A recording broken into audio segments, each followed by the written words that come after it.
He got reincarnated with a totally broken ability combining theory and brute force to calculate the defeat of his enemies before the first hit even lands. In his past life, he was nothing but a terminally ill patient trapped in a bed, but now reborn as Louis Carril, he is a commoner with a perfect body who entered the elite academy just to break every single rule. While the nobles flex their magic and status, he uses pure physics and martial arts to absolutely wreck anyone who sleeps on him. He doesn't just withstand the pressure from the grandmasters, he dishes it back twofold. But the real secret is dark. There is a curse of fury inside him, and when he awakens, he does the impossible, fusing opposite elements to create a magic that has never existed in history. It all begins with our protagonist remembering his past life, where he was sick and weak.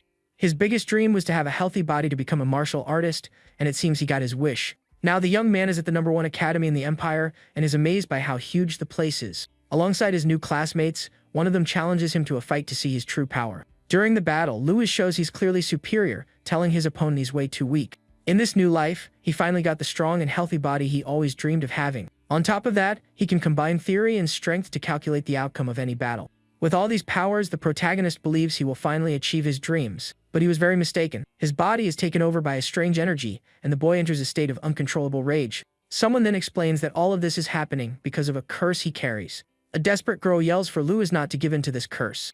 When the protagonist regains consciousness, he's frightened and wonders what he has just done. The boy then wonders if, even in this life, he is destined to lose to fate once again. A voice calls him a monster and tells him to simply give up fighting. The voice continues, saying he has the same destiny as that hero from the past. At that moment, the boy's heart begins to pulse with a very sinister energy. But Louis refuses to accept this and says he won't surrender to a cruel fate. He shouts that if this is his destiny, then he'll just destroy it with his own two hands. The story then goes back to the year 594 at the Candria Arcanist Academy. Arriving at the academy, the protagonist is impressed by how incredible the place is. There, the 13-year-old boy named Louis Carril notices the enormous number of candidates. Suddenly, someone starts shouting our protagonist's name, and he turns to see who it is. Then his parents come running, complaining that the boy is too fast and telling him not to leave them behind. His mother asks if he brought his ID and the hair dye so he won't draw attention. She gets worried and says she heard that some students end up getting taken out for any reason. But his father, named Julian, says that magic is the only way to solve the boy's problem. Besides, this is the only academy in the Northern Empire that accepts commoners in the entrance exam. The Candria Academy was truly the best choice they could have made at that moment. This institution was founded by the royal family and is one of the 10 best academies in the Empire. There, the strongest grandmasters in the Empire teach their students everything they know. In the last 10 years, several non-noble guardians have emerged from academies like this one, and most of these powerful warriors graduated from this very educational institution. With this, Julian is sure that this is the perfect environment for Louis to learn about magic. The boy's mother agrees, and he says he needs to become a grandmaster no matter what. The young man then reveals that he wants to get stronger to gain possession of the church orphanage. His mother, Lucille, is completely surprised by her son's determination. She feels guilty for not being able to heal him, but Julian comforts her, saying she already does so much. Louis then tells his mother that he's only alive because of her, and that he is very grateful for everything. The protagonist then remembers his past life where not even his parents liked him. Despite everything, he never lost his passion for martial arts and continued his studies. With that, he became a scholar, and his research contributed to the fighting industry. But a man stole his thesis and accused him of plagiarism, saying a sick person didn't deserve glory. In the end, even his parents abandoned him, and on his deathbed, he wished for a family that would love him. He also wanted to have his own life, and it seems his wish has finally come true. The scene then changes to the past where a young nun is worried about taking in a child. Little Louis wakes up confused as he was supposed to be gone, and the woman fears he will bring disaster. But she decides the baby is innocent and can't abandon him, so she names him Louis Carril. Now the protagonist has a family that loves him and a healthy body to live fully. Back in the present, a noble shoves his mother and yells for the commoner to get out of his way. Louis and Julian rush to help Lucilla, who fell to the ground from the man's push. The noble then mocks the boy's dream, saying a commoner could never become a grandmaster. Disgusted, he says he touched a filthy commoner and hopes his luck hasn't run out. Hearing this, our protagonist fills with rage and gets ready to attack the nobles. But Julian grabs his son's arm to stop him from doing something reckless. His father tells him to focus on the exam, which is the most important thing at that moment. His mother also reminds him of his promise not to cause trouble and asks him to hang in there. At his parents' request, the boy calms down but is still very frustrated with the situation. He then apologizes to his mother, and she comforts him with a touch on his shoulder. The nobles walk away, calling them trash and saying they're going to get their registration numbers. Suddenly, the crowd stirs and shouts for everyone to make way for a so-called Lord Cain. Then Cain Aranka appears, the heir of the Aranka family, and everyone is impressed by his noble appearance. Cain looks in our protagonist's direction with an air of superiority, irritating Louis. With a determined look, the young man promises that he will show his worth to all those nobles. but he turns to his mother and reassures her, saying he will pass the exam no matter what. The boy states with absolute certainty that he will become a grandmaster and surpass everyone. He is determined to learn magic to show his power to those who humiliated him. In his new life, he will become the strongest so he can protect the ones he loves. The boy looks at his family's picture and vows to protect everything that is precious to him. His parents are worried because only 30 people pass, and there are 20,000 candidates this year. But Julian knows his son is more stubborn than anyone and won't give up easily. The father explains that their duty as a family is to support the boy in his decisions. Arriving at the exam site, Louis notices that all the other candidates are older than him. A man then floats in the air and announces that the Academy's entrance exam will begin. He introduces himself as Aronian Smith, the Academy's director and supervisor of the entrance exam. The candidates are surprised that the director and Grandmaster himself will be administering the test.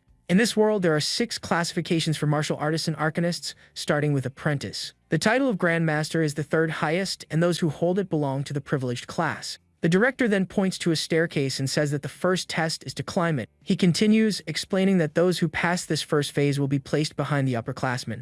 In total, there are 1,000 passes, and only those who grab one can proceed to the next test. As soon as the passes run out, the exam ends, leaving everyone else behind. With a shout to begin, the director signals the start of the test, and everyone runs desperately. Some confident candidates shout that the exam is a piece of cake and charge at the upperclassmen. But the upperclassman greets them with a sinister smile and welcomes the examinees, and a red aura explodes from him. The power is so great that everyone's vision becomes completely distorted for a moment. The candidates are caught by surprise and are left wondering what happened. Immediately, several numbers are announced, and many candidates are disqualified all at once. Those who remain wonder and fear if that was an attack and recognize the upperclassmen. Louis then realizes that what he felt at that moment was a pure intent to end things. The other candidates are confused and can't understand what just happened. Then our protagonist explains to the others that it wasn't an attack, but rather his aura. The upperclassman was releasing his aura to intimidate all the candidates at once. The protagonist realizes that anyone with a weak will wouldn't be able to withstand this pressure. Many of the weaker candidates ended up fainting just from the fear they felt. The upperclassman then turns to Louis and says that he seems to have some courage, at least. But he adds that there's no room for commoners because there are many talented ones. Our protagonist is not intimidated and faces the upperclassman as an equal, showing his courage. With a challenging look, the upperclassman says that since the boy is here, he'll see what he's capable of. He then vows to make the boy kneel. With that, the other candidates scream in pain and beg him to stop the attack. But our protagonist remains standing unaffected by the upperclassman's aura. Then Louis asks with a smile if this is all of his intent to end things. To our protagonist, this is nothing, as he has faced worse things in the past. The boy has fought against countless beasts and monsters to train his combat skills. Facing the intent to end things from wild creatures was his daily training. That's why the upperclassman's aura had no effect on him at that moment. The upperclassman is completely shocked to see that the boy was not affected by his aura. With a confident smile, the young man says that it simply won't work on him. Then the protagonist gets ready to show what a true intent to end things is. The boy is determined to show all the nobles what a real intent is. He is going to teach them what it means to feel true fear for the first time. His aura expands throughout the entire area with impressive force and pressure. The other nobles who are watching are completely shocked by the boy's power. Even the upperclassman is terrified by the immense pressure he feels on his body. The protagonist's fist approaches the upperclassman's face, who is frozen in fear, but Louis stops the attack and stares down the noble. The upperclassman is completely shocked and speechless at the strength shown by the boy. The other candidates wonder how a commoner could withstand and even attack an upperclassman. Without caring about the confusion, Louis simply walks past the noble to continue the exam. The boy then approaches the board where the passes are and prepares to take his. He reaches out his arm and finally grabs one of the admission passes. But the upperclassman doesn't accept defeat and shouts angrily that he won't let it slide. Full of fury, the noble charges at our protagonist with everything he has, releasing his energy. Seeing the attack coming his way, the young man prepares to fight back with all his strength, and both attacks collide. But he is shocked to see that a mere commoner blocked his strike without using magic. The director then appears and holds back the upperclassman, saying the boy passed the first exam. He scolds the noble and says the academy treats all examinees equally. The upperclassman bows an apology and thanks the director for his wise words. Aronian then congratulates Louis Kirill for successfully passing the first phase of the test. Suddenly, he notices the boy's hair color and says that's a bit concerning. The protagonist is confused by the director's comment and asks what he means by that. With a serious look, the director places his hand on the boy's shoulder and stares at him intently. He then offers a special magic potion to hide his unique features. The young man doesn't understand what the director is planning, but decides to focus on the next phase of the exam. With that, he turns and walks towards the location of the academy's second test. As Louis walks away, the upperclassman glares at him with a look full of hatred and resentment. He doesn't understand why the director protected a commoner and swears he will remember his name. Arriving at the location of the second test, a voice announces that the exam will begin shortly. Of the initial 20,000 candidates, only 1,000 remain, and most are nobles with elite educations. Then a group of nobles walks past our protagonist, staring at him with contempt and arrogance. One of them threatens him, saying that next time, no one will show up to help him. But our protagonist is unfazed and stares back at the noble with a cold, defiant look. The noble continues to taunt him, saying he only passed because of the academy director's help. With a smirk on his face, the young man simply says that the noble is a complete idiot. The noble is completely shocked and furious at the boy's unexpected response. Louis then explains that the Grandmaster has much better judgment than they do. Angrily, the noble gets closer and asks if the boy wants to get beaten right there. The protagonist just smiles confidently, accepting the noble's challenge. The noble is blinded by rage and prepares to attack the boy with all his strength. He shouts that he's going to finish the commoner and lunges forward with a punch aimed straight at Louis's face. But our protagonist remains calm. With a swift movement, he prepares a strike with his fingers to hit a vital point. His attack hits the noble's fist dead on, paralyzing its movement in mid-air. The noble is terrified as he realizes his body simply won't move anymore. The young man used a spiral point strike to disrupt the noble's meridian and paralyze him. With a single blow, the noble is sent flying with force as his friends watch. His companions shout in desperation as they see their friend being defeated in such a way. The noble's body hits the ground with a heavy impact, surprising everyone there. The other candidates look on in shock, unable to comprehend the commoner's strength. A friend runs to help him and asks if he's okay, but the noble complains of great pain. Desperate, the boy says he can't feel his arm and is terrified by this. Furthermore, he realizes he can't even move his right arm normally. Full of rage, he accuses the protagonist of using poison and threatens to report him. But our hero corrects him, saying it wasn't poison but martial arts. The boy explains that he was holding back as his mother asked, but that he has his limits.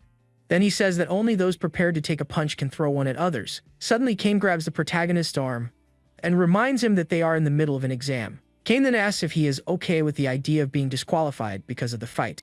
The boy stares at Kane for a moment, seeming to consider the consequences of his actions. The other nobles shout for Kane not to get involved and threaten the protagonist again. Kane then turns to them and asks if they know who he is, telling them to back off. Frightened, the nobles decide to forget the fight and prepare to leave. The group then turns and walks away from the scene, leaving the trouble behind for now. But before leaving, the noble says that commoners are trash and tells Louis to remember that. The protagonist thinks that all nobles are the same, using their status to do whatever they want. Then Kane approaches and compliments him, saying he is strong and brave for having stood up to the others.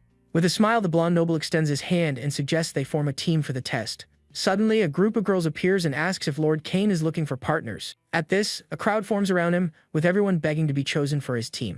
The others comment that teaming up with him is a sure pass because he is from the Aranka family. Louis simply ignores all the commotion with an expression of total disinterest on his face. At that moment, a giant magic circle appears in the center of the arena with a blue energy. The director appears floating and congratulates everyone for passing the willpower test. He then announces with a smile that the next phase will finally be the test of power. Suddenly, glowing marks appear on the chests of all the candidates, who are left confused. Kane is startled to realize that it is an Earth attribute mark on his body. The blonde boy is completely shocked and can't understand what is happening there. His body suddenly feels heavy, and he almost falls to the ground along with the other candidates. Then a huge golden magic circle activates on the floor of the entire battle arena. The director explains that the second exam will be a fight under the influence of his Earth magic. The nobles complain that it's impossible to fight with a Grandmaster's magic affecting them. One of them then points in shock at someone who is walking as if it were nothing. It's Kane who, despite the difficulty, manages to stay on his feet under the immense magical pressure. With an expression of effort, he looks ahead, surprised by what he is seeing. The person Kane was seeing was Louis, who was managing to walk despite the magical pressure. The young man steps onto the stage, shocking all the candidates present. The director then smiles at the boy and says he was the first to arrive once again. The others recognize the boy and are shocked by the intense pressure he is enduring. Kane can barely stand and wonders how the commoner is handling this pressure so easily. The director then warns that only those who are standing will be able to participate in the next test. With a wave of his hand, the Grandmaster prepares to summon something into the battle arena. Then an arsenal of weapons appears, and he tells the candidates to choose whatever they want. As a sword is thrown, with a quick and firm movement, the boy's hand grips the hilt of one of the swords. The protagonist then grabs two swords and shows he is ready for the upcoming combat. The other candidates can barely handle the weight of the weapons, and the director gives a final warning. He then asks if everyone is ready and gives the signal for the start of the final exam. With a smile on his face, the director orders everyone to release the bonded slimes. The candidates look around, confused as they can't see anything different in the arena. They wonder what bonded slimes are, but no one there knows the right answer. But our protagonist notices something and looks up with a very attentive gaze. Suddenly, several blue spheres begin to fall from the sky towards the candidates. One of the spheres hits the ground and transforms into a very strange blue creature. Then everyone realizes that those creatures are the slimes the director mentioned earlier. The rules are explained: blocking an attack is worth 1 point, dodging is worth 2, and defeating a monster is worth 5. The director then advises that the ranking will be by points, and only the top 100 will pass to the next test. Our protagonist reflects on the difficulty, since only 100 people will be able to pass. Suddenly, a giant slime screams and starts launching several smaller copies of itself in all directions. One of the candidates scoffs, saying that slimes are low-level monsters and that it will be easy to defeat them. With a confident smile, the boy advances with his sword, ready to easily secure his 5 points. He then runs at full speed towards one of the small creatures, yelling for it to receive his attack. But the blue creature suddenly changes its expression and reveals a very intimidating aura of power. At this, the little monster fires a powerful energy beam at the candidate who underestimated it. The noble's expression changes from confidence to pure panic upon seeing the small creature's power.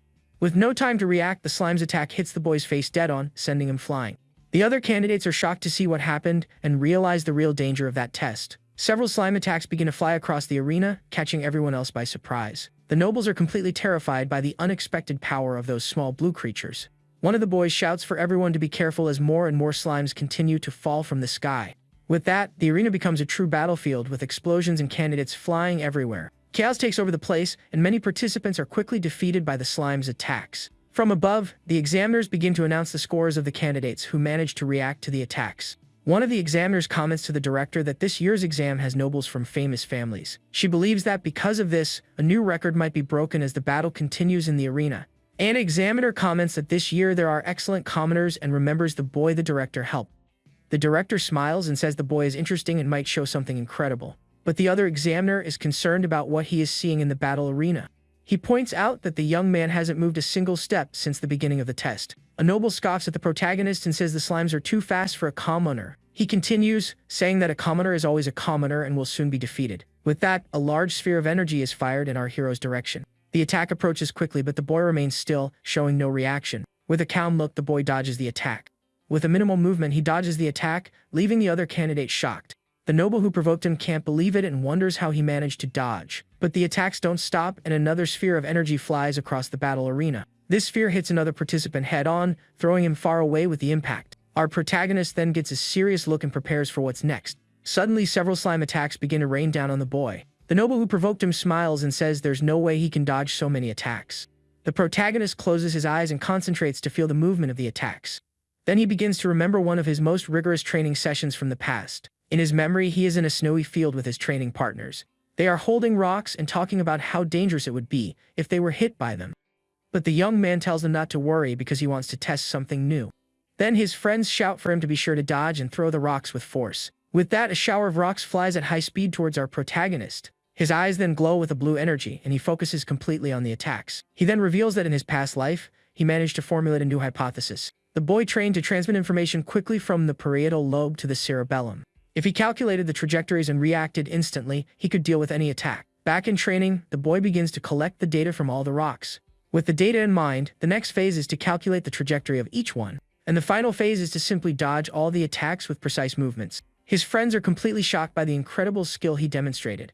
The boy then wipes his sweat and thinks to himself that his new power is incredible. His companions run up to him and ask how he did that and that it was really cool. He then explains that the name of the technique is void combat calculation, leaving them confused. The young man says it's a technique that can predict the outcome of any battle. Back in the present, the boy is surrounded by the slime's attacks in the exam arena. His eyes glow, and he prepares to use his technique to predict all the attacks. Several formulas appear around the slimes as he calculates everything perfectly. The trajectory of each of the monsters is analyzed at an impressive speed. At the center of it all, our protagonist prepares to show his true power. He realizes that the slimes have power and speed but only attack in a straight line. With this, the boy calculates the angle and speed to predict the trajectory of all of them. Then Lewis begins to move through the arena with impressive and precise speed. The young man dodges all the attacks with ease, saying that it's a piece of cake. By dodging 4 times, he has already scored 8 points and prepares for the next step. The protagonist then grips his sword firmly and prepares for the counterattack. With a determined look, he says that now it's his turn to finally attack the monsters. The boy uses his sword, cutting martial art, and defeats several slimes at once. Kane, who is watching, is completely shocked by the commoner's skill. The examiners are also surprised and comment on the boy's incredible perception. One of them says that the young man's perception rivals that of an experienced fighter. Seeing this, Kane smiles and decides that he definitely needs to team up with that boy. Suddenly, our protagonist senses something and notices a new attack coming his way. He then turns and sees that another slime is coming at him with full force. The boy prepares to secure another 5 points and uses his piercing technique. With a quick and precise movement, he lunges forward to hit the monster right in the middle. But suddenly, someone interferes and he turns, annoyed, asking who stole his prey. It was Kane who, with a smile on his face, says that what he stole wasn't the protagonist's. Then the blonde noble turns and, with an elegant movement of his sword, he attacks. With a single, precise strike, he cuts the slime in half, finishing the little creature. Meanwhile, the other candidates continue to fight desperately against the blue creatures. Kane then says that he stole the prey from those candidates, not from our protagonist. He introduces himself as Kane and invites him to steal points from the others together. Our protagonist stares at the noble with a serious and very suspicious look at the proposal. Kane then says he just wants a high rank and proposes a competition between the two of them. With a challenging smile, he asks the boy to show all of his true power. The young man smiles confidently and says that since the noble insists, he will accept. With that, he grips his sword tighter and prepares for the start of the competition. Lewis then proposes that the loser does whatever the winner says, leaving Kane surprised. The two stand back to back, ready to finally begin the great contest. A group of archers notices that the two have teamed up and sees a great opportunity. The group's leader then smiles sinisterly and prepares to attack the pair. Suddenly, a slime is thrown in their direction, catching everyone completely by surprise. He then shouts for his companions to get ready and draws his bowstring. At that moment, a sphere of blue energy flies towards the competing duo. Our protagonist notices the attack and his eyes glow with his special ability. He then moves quickly and positions himself in front of Kane to block the attack. But that wasn't all, because several arrows are also fired in their direction, hitting the protagonist. Kane is completely shocked to see Lewis shielding him from the attack with his body. The archer then celebrates with a confident smile, thinking he landed the attack perfectly. But our protagonist just lets out a mocking laugh, showing that he felt nothing. As the dust settles, the archer is completely stunned by what he is seeing. It turns out that Lewis caught the arrows with his bare hands without any difficulty. The nobles are terrified and wonder how a commoner could react so quickly. Kane then asks if he is okay, but the boy says that those attacks were nothing. Furious, the noble shouts at his friends and tells them to aim for the aranca hair. The archer prepares a special attack called Double Arrow with a very sinister aura. Thus, two arrows fly at high speed towards the duo, one of them being magical. The young noble tries to defend himself but realizes the attack's level is too high for him. The arrow with the dark aura advances with truly impressive speed and power. The blonde boy is frozen in fear as he sees the magic arrow about to hit him. Suddenly, a red trail appears in the air, indicating that the attack has hit someone. Once again, Lewis stepped in front of the noble and caught the arrow with his own hand. Kane panics about his hand, but the young man says their real target was him. The examiners notice the intent of the attack, and one of them suggests disqualification, but the director denies it, saying they will lose, and asks them to prepare healing potions. Meanwhile, in the arena, the protagonist asks for Kane's name and calls him to action. With a smile, he holds the sword like a bat and asks if the noble knows baseball. Then the boy uses his sword to bat a slime towards the enemy archers. Using his special ability, the boy calculates the perfect trajectory for his attack. His eyes glow with a blue energy, and he prepares to swing with all his might. Then Lewis hits the slime with his sword as if it were a real baseball bat. The creature flies across the arena at high speed towards the group of enemy archers. They look up in terror as they realize the monster is heading straight for them. The slime hits the group's leader head-on, sending him flying with the force of the impact. His companions are also caught in the explosion and fly together into the stands. The noble then falls to the ground completely defeated and is disqualified from the entrance exam. Our protagonist celebrates his first point, and Kane finds the commoner's game interesting. The other two archers are furious about their leader's defeat and shout in anger. One of them looks around and wonders where the boy went, as he suddenly disappeared. Kane then appears in the air and gets the noble's attention, telling him to look up. Meanwhile, our hero is already preparing to launch the second slime and secure more points. The blue monster hits the second archer's face dead on with no chance of defense. With that, he is also disqualified and thrown far away by the force of the attack. The last remaining noble panics and can't believe what he is seeing. Lewis then appears behind him with a smile and says that he is the last on the list. The boy threatens him, saying the upperclassmen won't forgive him for this at all. But suddenly, Kane steps on the noble's foot, making him trip as if it were an accident. With the noble on the ground, Kane tells him to be more careful next time, with a smile on his face. Kane thanks him for the help and asks if our protagonist's hand is okay after all. With a handshake, Lewis says he is pretty decent for an elite noble. The blonde then tells him not to compare him with the others and reveals he is from the Aranca family. It is explained that the great families are powerful clans with many grandmasters. Lewis reflects that there are various types of nobles as the duo continues to fight. Then another group of candidates gets angry with a commoner's interference in the fight. They shout in anger that they won't let the duo score any more points. With that, the two prepare for battle, releasing a powerful aura from their bodies. The nobles advance, shouting that commoners should disappear forever from their world. Suddenly, a group of candidates notices that Lord Kane is the main target, so they decide to help the heir and charge at the lower-class nobles. At this, the arena becomes a battlefield, and Kane tells the boy to be careful. A girl and little boy watch the fight, and she says that things are getting interesting. She then calls out to Miliana and says to make the nobles regret everything they've done. Louis realizes he has become a target for many and that scoring more points will be a problem. He then turns and notices that several slimes have suddenly appeared in the battle arena. The little boy uses his staff to make one of the candidates trip and fall to the ground.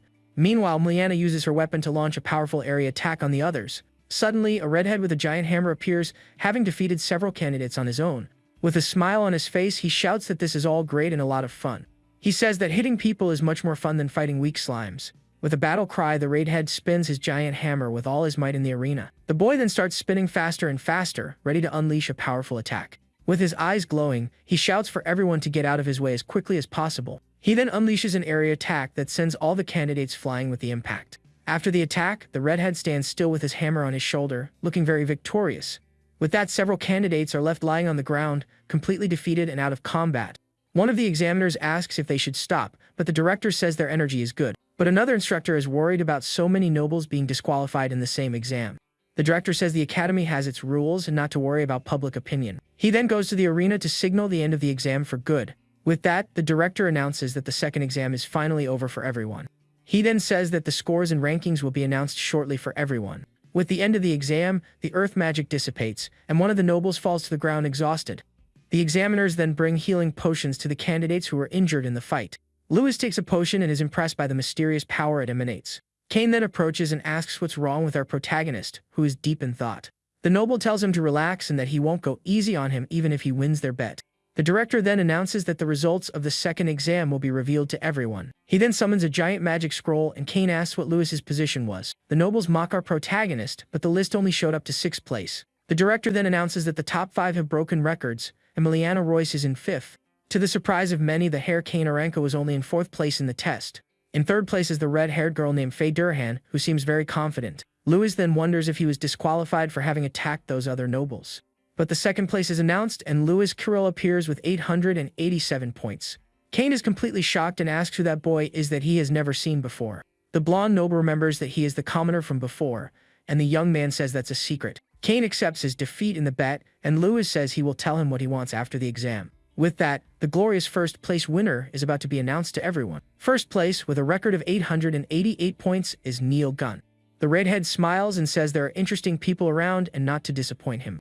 The others are shocked with 2 commoners at the top and say that Neil is too strong. Meanwhile, Miliana looks at Faye, who is standing still holding her enormous spear. The red-haired girl then says she would love to have a battle against the 1st place winner of the exam. A group of nobles is angry for having lost to mere commoners in the competition. One of them then shouts that they are a complete disgrace to the entire nobility of the empire. The instructor informs the director that it is the first time that commoners from an orphanage have placed at the top. With a serious look, the director asks if he knows why the association takes care of orphans. It is then revealed that true strength has nothing to do with someone's social status. The director then tells everyone who passed the second exam to proceed to the next location. Kane comments that Louis came close to 1st place, and the boy just replies that he doesn't know. Arriving in a forest, the candidates discover that the 3rd and final exam will be there. The director appears floating and announces that the final test is a battle royal of emblems. He explains that he will distribute emblems and the upperclassmen will hide them throughout the forest. With that, the objective for everyone is to collect as many emblems as possible using any method. Whoever loses their emblem will be disqualified, and only the top 10 will be admitted. Kane says they will split up and warns Louis that the highest ranked will be the targets. The protagonist then understands that the rankings were announced precisely to create this situation. With a smile, the director tells him to demonstrate their skills and survive until the end. The boy is determined to win no matter what, as admission is very close to happening. Suddenly, someone approaches from behind and calls him a commoner in a very provocative way. It's one of the nobles he defeated before, who says he has found him to get revenge for the humiliation. But our protagonist just stares at the noble with a cold look, completely unfazed. The noble says that Kane isn't there to protect him, and that no one will help him this time. At this, the young man notices something strange and turns his head with a very alert expression. He then sees that he is surrounded by several other nobles, ready to begin the attack. The boy understands that the examiners must have purposely leaked his location to the others. The noble gets tired of talking and lunges at Louis with his large axe. He then shouts for the commoner to receive his blow as Louis prepares to fight back. The noble shouts that the protagonist won't escape and attacks him with his spear to start the fight. Suddenly, 2 more nobles join the attack and throw their spears with all their might in his direction. The boy falls to the ground but manages to recover and senses a new danger coming his way. With a quick spin in the air, the young man uses his sword to create an energy slash and defend himself. Louis then lands and wonders what that was, as he felt a different energy in the attack. The group's leader shouts for him to simply give up and says the young man will meet his end right there. Even at a disadvantage, our hero dodges all the blows with impressive agility. His sword glows with a green energy as he continues to defend against the enemy attacks. The protagonist realizes that the attacks are coming again and prepares for the next wave of strikes. His sword fills with power, and the boy concentrates for the battle, which is becoming increasingly intense.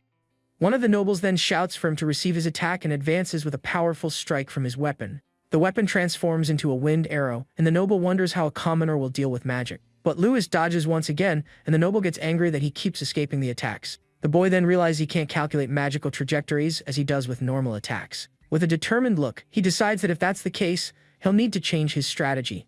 He will then use Sen no Sen, a technique to counterattack before the enemy hits him. With his eyes glowing, the young man decides to use his enemy's power against them in the fight. Seeing the hesitation, the group's leader shouts for everyone to stop wasting time and attack at once. With that, all the nobles advance together with their weapons drawn, charging at our hero. But the protagonist just gives a confident smile, as he already has a plan to defeat them all. With a confident smile, the young man says the timing is perfect to start his counterattack.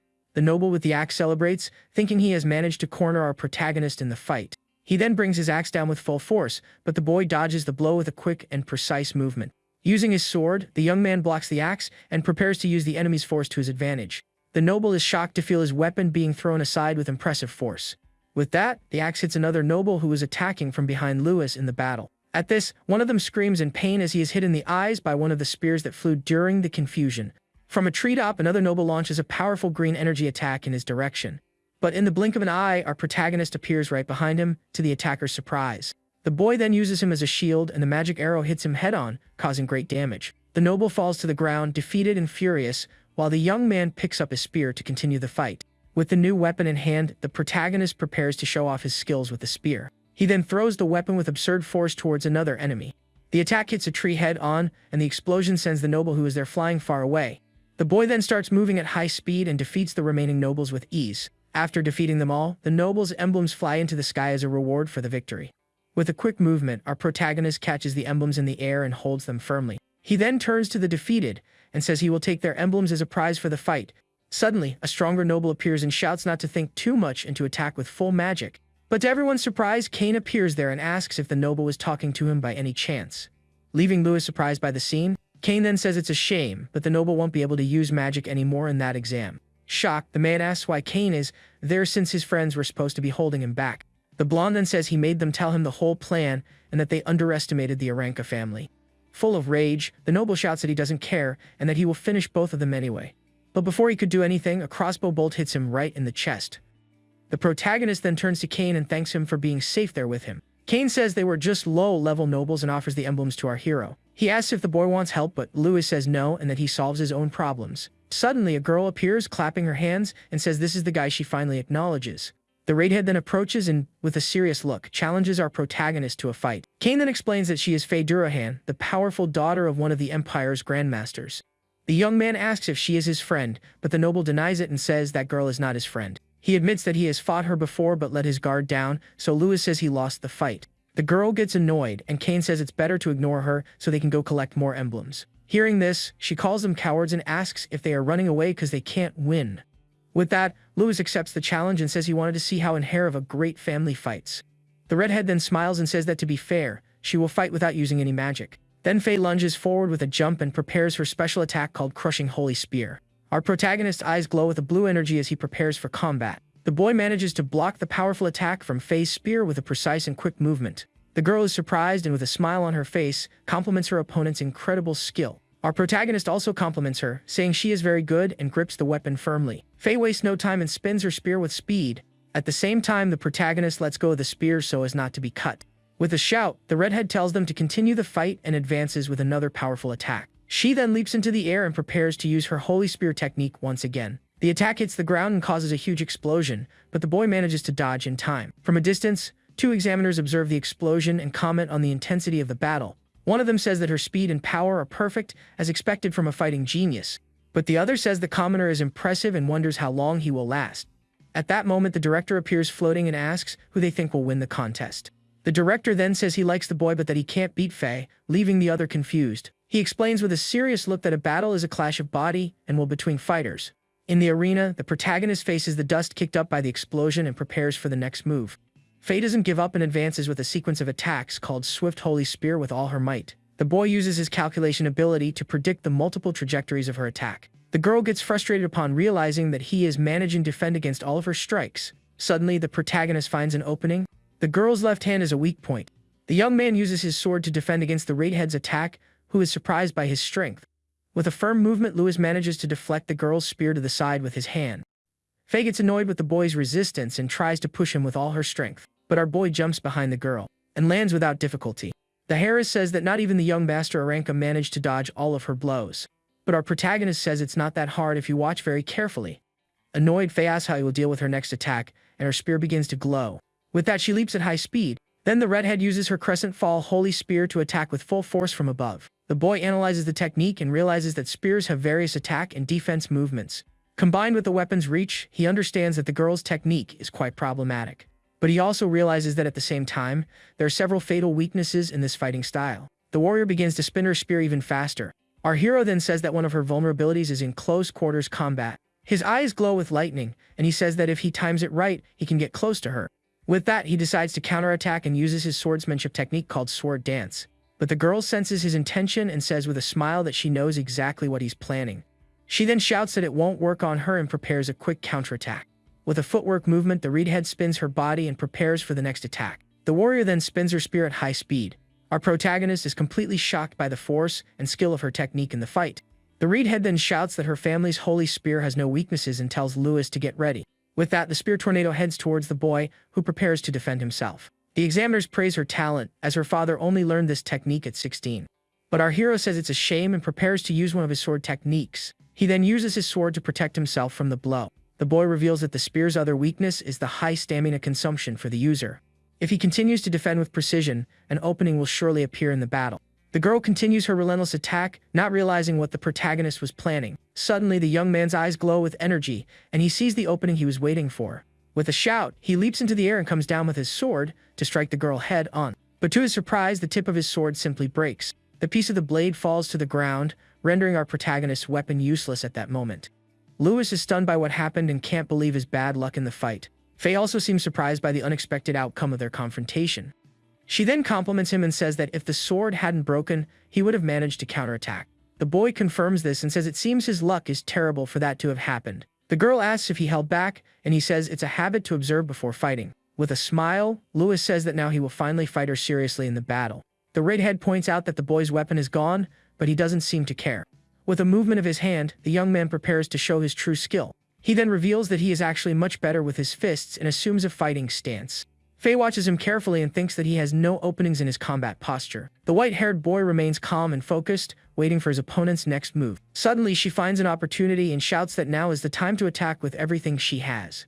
With a powerful impulse, the girl advances with impressive speed towards him. The examiners wonder what he did, and the director says his attack pierces defenses. The red-haired warrior shouts that the battle isn't over yet and continues her attack without hesitation. She then throws the broken tip of her spear like a projectile to hit him from a distance. With glowing eyes, she shouts that if one approach doesn't work, she'll try something else.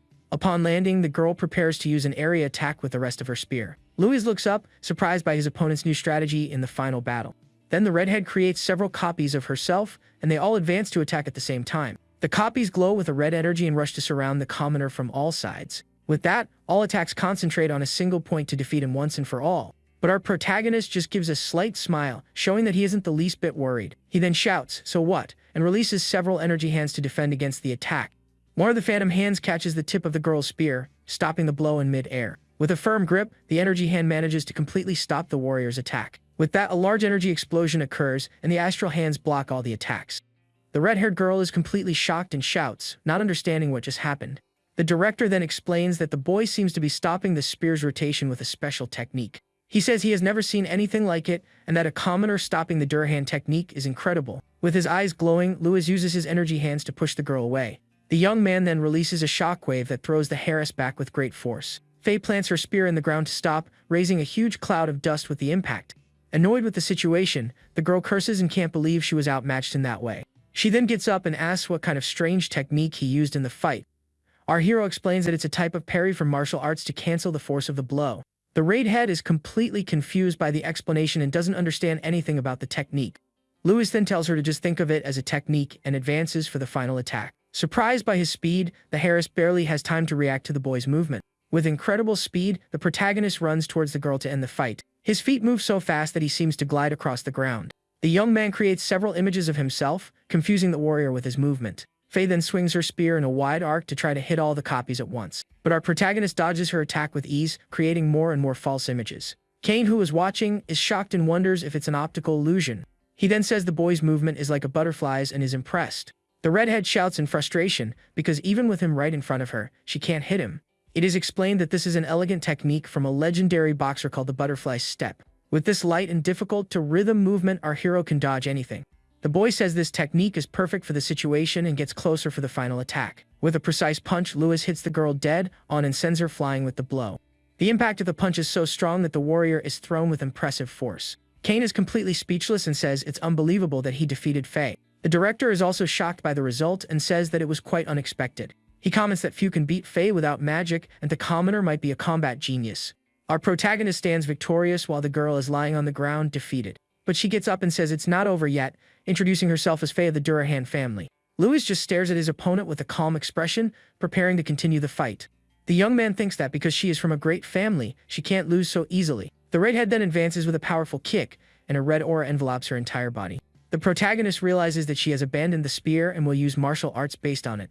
With a shout, the Harris charges at the boy to hit him once and for all. Our hero then assumes a Wing Chun stance, preparing for the counter-attack.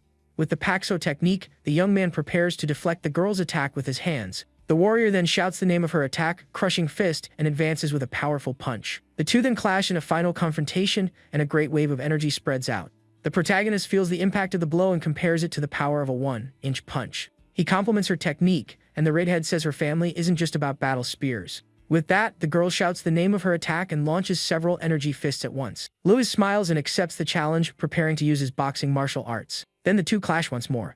He thinks that fighting a strong opponent is the dream he always wanted. A strange energy consumes him, and his heart begins to pulse with a sinister red aura. With that, the protagonist's eye glows intensely, showing that he is losing control. A demonic shadow appears behind him as he shouts for them to enjoy the fight more. Seeing the sudden change, the red-haired warrior gets scared and asks what is happening. The girl sees a huge demonic face in front of her, feeling intimidated. Frightened, the Harris realizes that her body simply cannot move at all.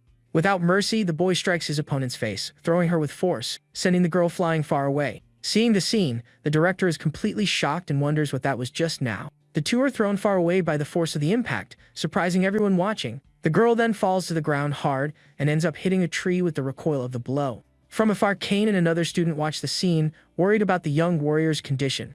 The two are shocked and can't believe that a mere commoner managed to corner the Harris. Kane's friend then feels a strange pressure and holds his head in pain and confusion. Suddenly, Brian starts to feel sick, and his friend worriedly asks what's wrong with him. The boy says he feels ill and becomes terrified as he realizes what might be happening. He then feels the protagonist's sinister energy and wonders if it is what he thinks it is. Kane is furious and says their plan failed because he never thought the commoner would be so strong. With his mouth bleeding, Brian remembers a legend and faces the situation with great fear. He then adds that if the legend is true, they cannot let the boy live. Faye gets up with difficulty and faces her opponent, shocked by the sudden change in power. Consumed by fury, the protagonist advances and lands a devastating blow on the girl with all his might. The attack hits her head on, and the force of the impact makes her spit some blood. With that, the Harris is thrown back and falls to the ground, completely defenseless against the attack. Our hero then lets out a roar of fury, showing that he has completely lost control of himself. He then unleashes a series of punches. The young woman says his power and speed are on another level, and that there's no way she can win. Desperate, the girl realizes that if this continues, she will surely be done for. With that, she decides to use her secret technique, and a magic circle appears on her fist. Then the girl uses her fire fist and collides with the boy's attack to defend herself. A huge explosion of red and yellow energy occurs from the clash of the two powers. The Harris screams in pain as she is caught in the explosion and is thrown far away with great force. With the impact, she flies through the forest, breaking several trees with her body at high speed. Our protagonist seems to be returning to normal. Suddenly, the boy comes to his senses and realizes that he has once again lost control of his body. He then looks at his hand and is shocked to realize that it was the power of magic. Kane runs to help him and asks if he is okay, but the young man is worried about the girl. Suddenly, an upperclassman appears and announces that the candidate lost his emblem during the fight. With a victorious smile, the man then says that the protagonist has been disqualified from the exam. Lewis looks at his chest and realizes that his admission emblem is catching fire out of nowhere. Then the small flame consumes the entire emblem, turning it to ashes in an instant. The upperclassman shouts that he lost, but Kane defends him, saying it was just an accident. But the man says the director saw everything and asks if Kane is going to help a cheating commoner. With that, the examiner grabs him and shouts that trash like him should disappear forever. Suddenly, a voice shouts for him to wait, and the red-haired girl appears, badly injured but standing. Kane and the upperclassmen are completely shocked to see that the young woman is still conscious. The protagonist is also surprised by the scene and stares at the girl, not knowing what to say. The Harrison approaches and asks if the boy is safe, leaving him very confused. The man is furious and asks if she wants to be disqualified for protecting a commoner. But the young woman shouts for him to shut up and says she knows his emblem was burned. Faye apologizes to Lewis and Kane is shocked by the scene, but the boy takes all the blame. She then says that he won and proposes a new fight when they both get into the academy. The examiner scoffs at the idea and asks how they will pass if he only has 4 emblems. The red-haired girl then tears a piece of her clothing with her emblems to give to the boy. She then extends her hand and tells him to take it, as that is the reward for defeating her. With this, the young man now has a total of 14 emblems and can pass the final exam. The warrior then reinforces that his emblem burned after the fight and that it counts. The upperclassman is furious with the girl's attitude and shouts her name with great anger, but the redhead ignores the man and gets Kane's attention, who is surprised by her attitude. She then says she won't accept the weak passing while those who deserve it are failed. At this, the young woman kicks the tip of her spear into the air with a quick and precise movement. She then asks what happens if the 10th place finisher has 14 or more emblems in total. Kane then gives a smile and says that by coincidence, he was thinking the same thing as her. The girl says he's not so dumb, and the two run off to collect more emblems together. The protagonist just watches the scene with a smile as the upperclassman walks away, very annoyed. Suddenly, the director appears and says that Lewis has been disqualified and will be escorted out. The upperclassman then glares at him and tells the boy not to think that this is all over. The noble says that if Faye defeats other candidates, Lewis will surely pass the exam. With a sinister look, the upperclassman says it wouldn't be strange if a candidate was taken out by accident. The other noble encourages him to do it and hopes the protagonist isn't like the other weaklings. A sinister entity then remembers the feeling from before and talks about Lewis's true identity. The director says that martial arts are strong, but alone, they can't match magic. Looking at the academy, the boy thinks he needs to learn to fuse magic and martial arts. Leaving the place, the boy worries about his torn clothes and how he will explain everything to his mother. He thinks that if he tells the truth, she will get very worried and ask a lot of questions. Suddenly, a cloaked figure appears behind him with a dagger ready for the final attack. But with a quick reflex, our protagonist manages to dodge the blow at the last second. With a powerful kick, Lewis sends the attacker flying and prepares for the battle to come. The mysterious man recovers and asks in shock how the young man managed to notice his presence.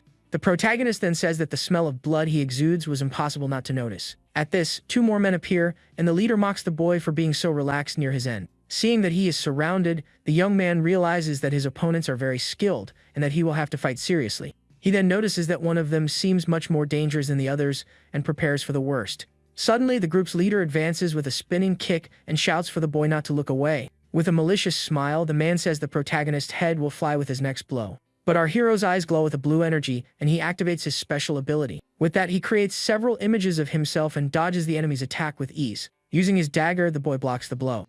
With a quick and precise movement, the young man throws the attacker to the ground with impressive force. He then takes the chance and lands a powerful kick on the fallen enemy. The protagonist then dodges another attack, showing his agility and combat skill. The leader gets up and says the boy has superhuman perception and fighting techniques, just as the report said. Lewis is surprised by the man's words and wonders what kind of report that was. The leader admits that his close combat is good but questions how he would deal with magic. With that, the other 3 men fire several magical wind arrows in our hero's direction. The young man prepares for the impact of the attacks, but seems surprised by their unexpected strength. He manages to dodge just barely, and the arrows stick into the trees behind him with a green glow. Seeing that he can't continue like this, the boy decides to use one of his breathing techniques. With this technique, he uses the chi in his body to increase his strength and unleash his hidden power. This explosively increases his strength and speed, preparing him for the final counterattack. Then, with his eyes glowing blue, the protagonist advances with impressive speed. The leader scoffs at his effort and orders his men to fire more wind arrows at him. As our boy charges at the guys, but one of the attackers is shocked by his speed and wonders where the boy went. Suddenly, our hero appears in the air, and with a precise kick, he disarms the group's leader. The man is completely shocked and tries to defend himself from the protagonist's surprise attack. With a scream of pain, the leader is thrown back by the force of our protagonist's blow. Meanwhile, the other 2 attackers continue to fire their magic arrows without stopping. The leader, fallen on the ground, shouts furiously for his companions to stop the boy at all costs. One of the men then advances with a kick to try to hit the young man up close in the fight. but our hero defends against the blow with his arm. The force of the attack is so great that the boy's hand trembles from the impact of the enemy's kick. With that, the protagonist is thrown back but manages to stay on his feet to continue the battle. The protagonist faces the enemy and thinks that this guy is really strong and dangerous. With his arms crossed, the man in blue seems very confident in his victory against the young boy. Suddenly, the other attackers move and surround our hero from all possible sides. Completely surrounded, the boy realizes he is in a very difficult situation in the battle. With that, several energy arrows are fired at once in our protagonist's direction. With nowhere to escape, the young man is hit head-on and falls to the ground, apparently defeated. One of the men celebrates the victory and says they finally managed to take the boy down for good. He then wonders if the boy is really a commoner because he gave them much more trouble than expected. But suddenly our hero opens his eye. With a quick movement, he gets up and grabs the enemy's weapon. The young man then uses the opponent's strength against him and pushes him back with full force. With the leverage, he breaks the man's spine, who screams in pain from the boy's counterattack. Using the attacker as a shield, he defends against the arrows and throws him at the other attacker. With a wave of energy, the protagonist throws the remaining enemies far away with the impact. The man in blue then realizes that the boy was just pretending to be defeated in the fight. Lewis gets up, panting but victorious, while the defeated enemy lies on the ground. With a clap, the man in blue praises the young man's skill, saying it was impressive. The boy asks if he doesn't care about his men, but he says he doesn't care about trash. Then our hero throws the weapon he picked up towards the last remaining enemy. The man in blue says the boy is smart. The man says that if it weren't for his orders, he would like to make the young man his disciple. He then advances with his weapon and says he really wished the boy could be his apprentice. With a dark energy, the weapon comes down with full force, but our hero manages to block the blow. The impact of the attack is so strong that it throws our boy into the forest. With that, the protagonist is sent flying, spitting blood from the force of the blow he received. The leader then watches the boy fall and prepares for the next attack without hesitation. With a giant hammer, he says the young man's skill is good, but not against a superior fighter. His eyes glow with a purple energy, and he says the boy is not even close to his level. Even at a disadvantage, our hero faces the attack with a look full of determination on his face. With that, the magic hammer hits the ground and causes a gigantic explosion at the battle site. The enemy then descends to finish the fight. Then the opponent uses a sequence of attacks. The dust slowly dissipates. The leader then looks down and stares at the crater, wondering about the boy's resilience. To his surprise, he sees the young man in the middle of the crater and wonders if he is still alive. Even injured, Lewis gets up and says he won't be done for in that place, no way. The enemy says it's a shame, but our protagonist's life ends right there. He then prepares his strongest attack and says that not even a goddess can save him now. The young man then looks up, seeing the attack. With that, the man unleashes his heavenly hammer, and the attack comes down with full force to end the fight. With a desperate shout, the boy affirms that he absolutely cannot be taken out now. His desire is to master magic to be able to protect his family, which is so precious to him. With his eye glowing red, he decides that he will change his destiny, no matter the cost. Then a red energy explodes from his fist, and the young man shouts that he will survive no matter what.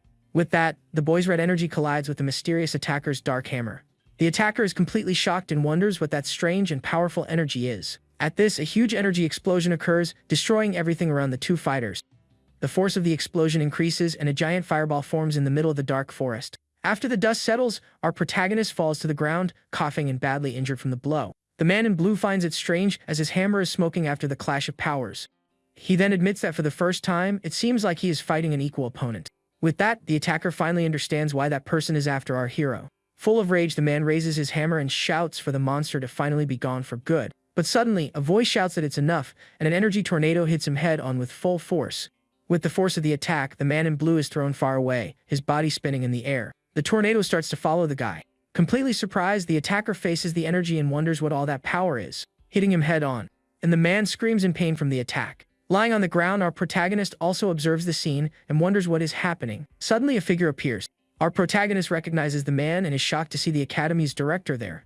The Grandmaster praises him for having suppressed his fury and offers him a magic potion. With that, the boy takes the flask and drinks all the liquid at once to heal his wounds. Meanwhile, the blue attacker falls to the ground. Furious, the director asks who gave the order to attack one of his Academy's examinees. The man then calls him Grandmaster and tells him not to think he can protect the monster. Aronian glares at the attacker with a serious look, but the man just smiles sinisterly and says that this is all just the beginning of the plan. Suddenly, the attacker's body explodes, scattering blood all over the dark forest. The director wonders if it was self-inflicted and if the Assassin's Guild is behind all this. Lewis then gets up, impressed by the power of the advanced healing potion he drank.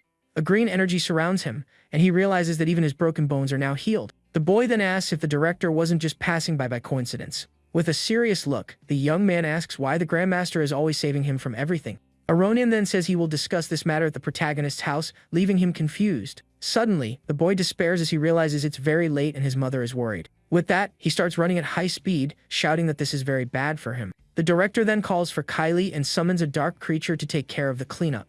The creature flies to the crater as Aronian walks away from the battle site. In the town of Mantia, a man yells at the protagonist's mother in front of a windmill.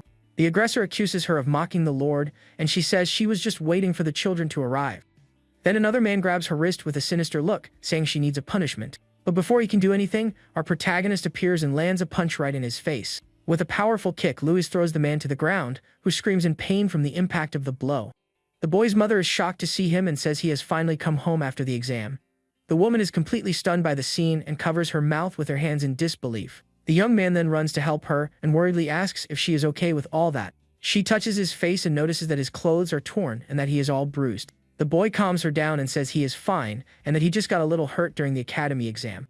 The aggressor gets up furiously and accuses the boy of always breaking the rules and starting fights. The man then threatens him, saying he will report him to the Lord and call a certain George. Suddenly, the director appears floating and says that it seems this is all a misunderstanding. Aronian then lands and introduces himself as the Academy's director, leaving everyone surprised. The aggressors are terrified because if he was flying, he is definitely a grandmaster. With an intimidating look, the director tells them to give his regards to the Lord of the city. Frightened, the two bow and promise they will do exactly as the grandmaster commanded. Aronian then turns to the boy's mother and says he has something to discuss with her. With that, the three enter the house, and the director invites them to sit and talk about the matter. Inside, the Grandmaster wonders if this is the windmill the nobles were talking about. With a keen eye, the director notices that the boy's inventions are everywhere. Meanwhile, in another place, Louis is tinkering with one of his creations while the Grandmaster watches him intently. The young man's mother then arrives with apples and says her son made everything and that their lives have improved. Worried, she asks if the boy caused trouble, but Aronian says his results were incredible. The director thinks that he has only seen a talent like the young man's before in the scripture of Gaia. The story then goes back to a time when humanity was ruled by tyrannical monsters. But a genius created the arcane arts and, along with his friends, saved humanity from extinction. The day of this saint's birth became Liberation Day, and everyone celebrated the victory. In the scripture of Gaia, this man is known to all as the legendary first hero. Back in the present, his mother calls him a savior, but Louis remembers there are no heroes in the legends. Aronian then says with a serious look that the hero appears in a very different way in the stories. He was a man with black hair and black eyes, leaving the protagonist and his mother shocked. The director reveals that this is a great secret known only to the elite of humanity. Despite saving everyone, a madness lived in the hero's heart that just wanted to destroy everything. The hero took down his own allies, and that became humanity's first nightmare. This inner madness is like a curse that consumes the soul of its possessor from within. Louis is shocked by the revelation and wonders if his own madness came from that time. Aronian explains that this is why, in all countries, people with black hair and eyes are eliminated. The director then touches Louis's head and asks if he thought he could fool everyone with just dye. His mother despairs and says it was she who told the boy to dye his hair black. Our protagonist then comforts her and tells her to calm down because everything is okay now. With a confident look, the young man says that if the director wanted to get rid of him, he would have done so already. Aronian smiles and says that he resisted the madness, and because of that, he saw in him the qualities of a new hero. The mother and son are shocked by the revelation, and she asks if he really said a new hero. The director then takes an apple and says the world seems peaceful, but that's not quite the case. Holding the fruit, he explains that a great darkness lurks, and that seeing the boy made him think. Aronian then holds the apple against the moon and says the legends everyone knows are absurd. With a serious look, the Grand Master says he wants to guide the young man towards the future of humanity. Suddenly, the director throws the apple with impressive speed towards our hero, but the boy manages to catch the fruit with a quick reflex, showing his incredible skill. The Grand Master then reveals that thanks to Faye and Cain, our protagonist passed the final exam. With that, he offers the young man the chance to receive his personal instruction at the Candria Academy. Louis then asks with a smile if the director is betting on him even if he goes mad. The director stares at him with a serious look, and his eyes glow with a purple and sinister energy. Suddenly, the apple in the boy's hand is cut in half, leaving the young man very surprised. Aronian then says with a serious look that if that happens, he will get rid of the boy himself. The next day, a friend of the boy is shocked to learn that he received a personal invitation, but our protagonist worries about the academy's costs and the dormitory fees. The young man then wonders what his true connection is with the legendary first hero. The boy recalls the director asking if he thought he could fool everyone with just the dye. He then remembers the Grandmaster's threat and wonders how much he can trust his words. The young man questions why his mother heard everything, and Aronian says she would be a burden if she didn't know. Angrily, the boy shouts that his mother is not a burden to anyone and glares at him with a furious look. The director explains that if his identity is exposed, his family will also be in great danger. Aronian then flies away and tells the young man to get stronger because the real tests have only just begun. With a determined look, the protagonist agrees that he needs to get much stronger no matter what. Suddenly, the orphanage children run towards him, shouting his name with great joy. A little girl named Lana jumps into his arms, and the boy hugs her with a smile on his face. The little girl cries and asks if he will come back because she doesn't want to say goodbye to him forever. No way. The boy comforts her and says he will come back during the holidays because that is his real home, after all. The girl makes him pinky promise, and the young man tells her not to worry because he will keep his promise. One of the boys then announces that a noble's butler is calling him for an important conversation. The butler approaches a carriage and confirms our protagonist's identity. He introduces himself as the butler of the Aranka family, hands over an invitation from the young Master Kane. The boy opens the invitation and wonders if the noble wants to deepen their friendship before classes start. With that, he accepts the invitation, and the butler guides him towards the luxurious carriage that awaits him. The scene then changes to the city of Harzin, located in the northern Kandria Empire. The butler explains that the Aranka family is very important, that the city has prospered because of them. Arriving there, the young man is completely shocked by the size of that great noble family's mansion. Kane then appears running and calls for our protagonist with a big smile on his face. He hugs him and says he heard the boy caused a big scene in the academy's final exam. The noble says he only passed because of him and Faye, and that he will forget the bet they made. But the hare says they didn't fight in the exam, and that he wants a training session before classes begin. Our hero then realizes that he just wants to know more about the academy and the magic he uses. Suddenly, a female voice comes from the top of the stairs, asking what all the commotion is about. It was a noble woman in a purple dress, who stares at them with a very serious and cold expression. The young blonde then tries to introduce the boy as his friend to the woman who appeared, but she shouts for him to be silent with an expression of pure rage on her noble face. With that, the hare of the Aranka family is completely shocked and very afraid of the woman. She then scolds him and asks, since when can just anyone enter the family's mansion? The woman says that a man like that is not worthy of being her son's friend and that he is trash. She then tells Kane to train as his father commanded and become a great sage in the future. The noblewoman turns to the protagonist and asks what his purpose is in getting close to her son. She then offers a gold ring and says that with it, he can live his entire life in peace. With contempt, the woman throws the ring on the floor right in front of our protagonist. Furious, the noblewoman then shouts for the boy to take the ring and leave the mansion forever. Full of rage, the hare shouts at his mother and asks why she is doing all this. With a look of shame, the blonde noble then turns and apologizes to his new friend. The boy kneels and says he became Kane's friend because he recognized his great skill in fighting. The boy then asks if Kane's word is worth as little as that gold ring. Kane is completely shocked and speechless at his friend's courage in facing his mother. With a furious look, the noblewoman shouts for someone to appear and resolve this situation at once. With that, several guards appear, and the woman orders them to throw the commoner out of the mansion. Kane then stands in front of him and says the boy has more talent than he does and that he defeated Faye. The noblewoman scoffs at the idea of a commoner surpassing the children of the great noble families of the empire. Lewis then says with a serious look that if he is around, Kane can become even stronger. Full of rage, the woman shouts that the boy is mocking the Aranka family and calls him arrogant. When an absurd pressure rises in the room, sending people flying, suddenly a man appears at the door and stops all the commotion just with his presence. The man then repeats Lewis's words and asks if it's true that Kane can become stronger. Our protagonist and the young blonde are shocked to see the master of the Aranka family there. The man approaches and the woman calls him master with a very worried expression on her face. The noblewoman then calls her husband by the name of William with an expression of total desperation. She says that if she leaves Kane with that commoner, he will never be able to reach her husband's level. But the man simply ignores her. The man then calls for his son, and the noble bows in respect in front of his powerful father. Lewis then introduces himself as Kane's friend and realizes that the man's aura is incredible. The master then asks his son if the boy's words about his power are true. With a serious look, the man approaches and tells the young man to prove his words at that moment. The family's master then unleashes a powerful aura in the form of a tiger to test the boy. With that, our protagonist feels the intense pressure and the intent to end things coming from the man. The red aura charges at the young boy. Being hit, he thinks he can't breathe with all that pressure on his body. But even feeling that force, the boy faces the noble with a very determined look. He then prepares for the battle and realizes the man is being very serious with him. The young man understands that the master of the Aranka family really intends to finish him right there. With a sinister look, the older noble continues to release his energy without any mercy. The pressure is so great that the boy feels as if his soul is being torn from his body. He is impressed by the Grandmaster's willpower and finds it terrifying. But the young man says that, as expected of a Grandmaster, that power was truly incredible. Our hero reveals that because he has hunted monsters, he has built up resistance to this kind of intent. With that, an orange energy begins to explode from his body. The master is completely shocked by the power the boy is releasing. William is completely stunned and can't believe what he is seeing at that moment. Then our protagonist's aura takes the form of a fire dragon to face the tiger. With a determined look, the boy faces the master of the Aranka family as an equal in the fight. The two auras then clash in a battle of power between the tiger and the fire dragon. Kane is shocked by what he sees. Lewis then falls to his knees on the floor. Kane rushes to help his friend and asks if he is okay, and the boy confirms that he is. William then calls the boy by name and asks why he seeks so much power. With a determined look, the young man replies that it is to protect his family from any danger. The master of the Aranka family is silent for a moment, seeming to reflect on the answer. He then turns to his son and says his willpower is weak and to learn from the commoner. Kane's mother is completely shocked and asks her husband what he is thinking. But the man glares at her with a cold look and asks if she has any opinion on the matter. Frightened, the noblewoman falls silent while her son just watches the scene, very embarrassed. Kane then calls Lewis to the training ground so they can start fighting.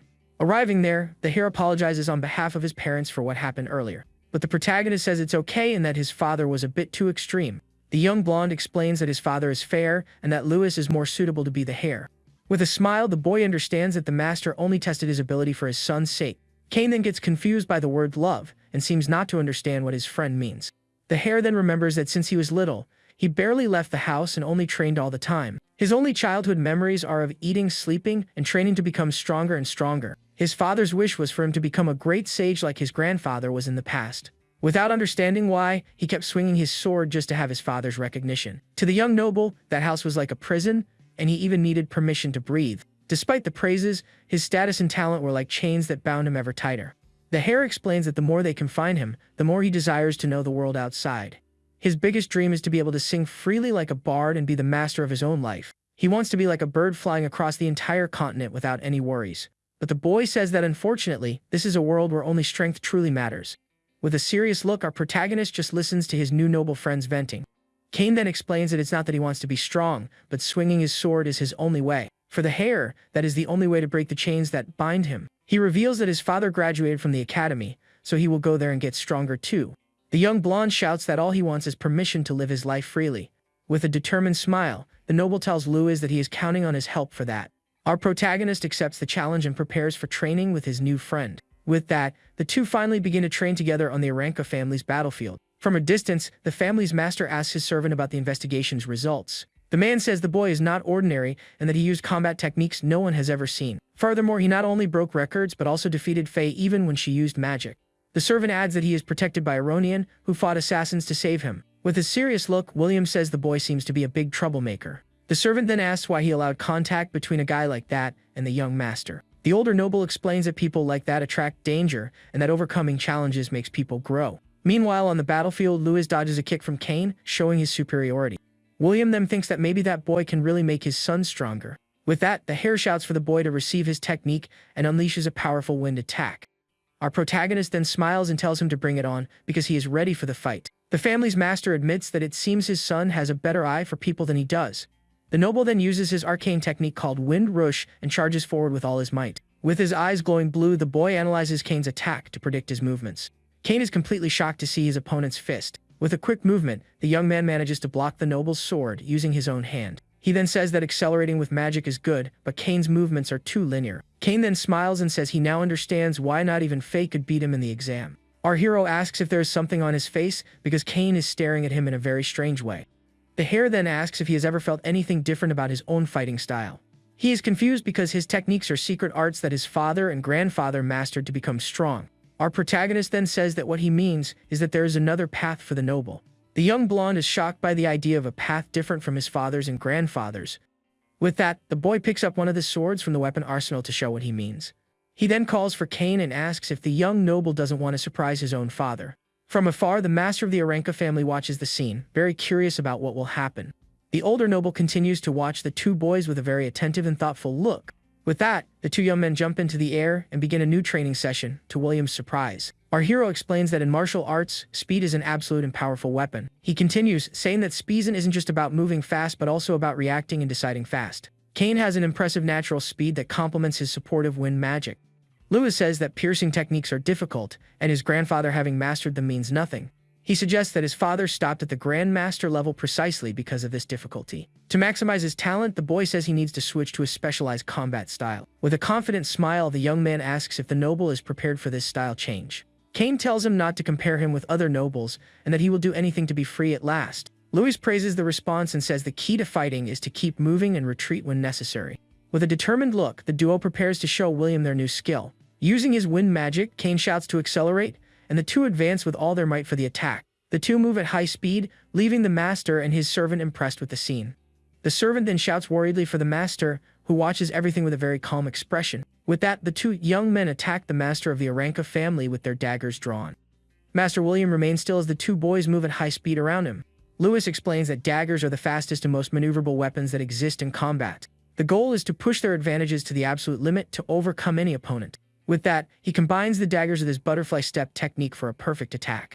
William is completely shocked and surprised by the new skill demonstrated by the two. Our protagonist tries to attack the noble from all sides. Kane also uses his wind magic and creates several clones of himself for the attack.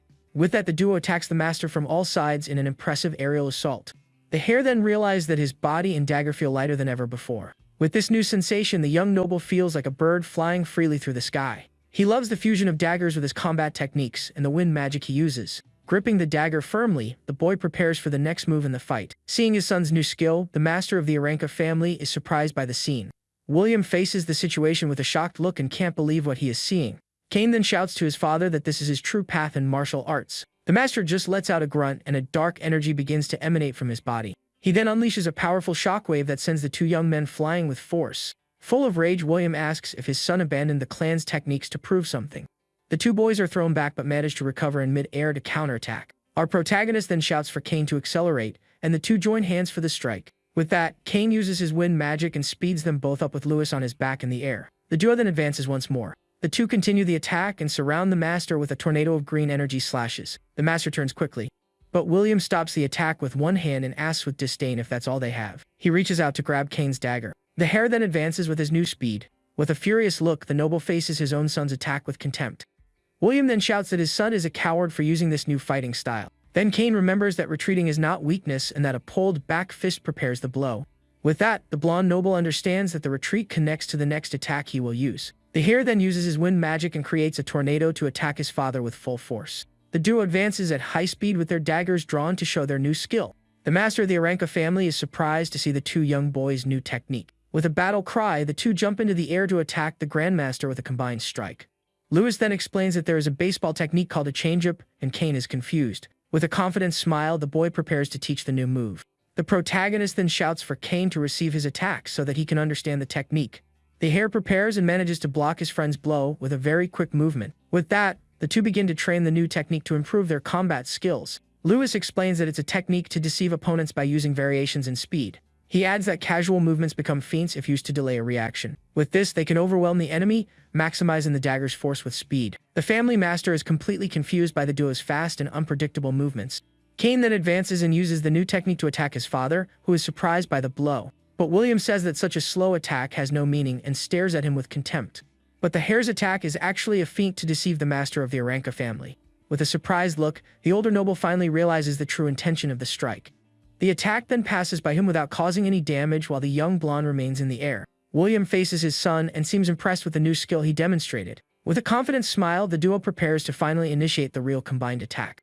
With that, the two boys advance together and attack the master from all sides with their daggers. But William shouts that's enough and stops the two young men's training with a firm command. The duo then stops the attack. The noble then calls for Kane. The hare of the Aranca family is nervous, waiting for his father's judgment. William then tells his son not to shame the family's name in a very serious tone. Kane smiles and replies, "Wes," showing his determination to follow the new path he has chosen. The servant approaches and calls for the master, who watches the scene with a thoughtful and calm look. The older noble reflects on the attack tactics and the feints with speed variation. With an energy dagger in his hand, the master finds the new possibility of retreating interesting. William then thinks to himself that he has just learned a lesson from two children.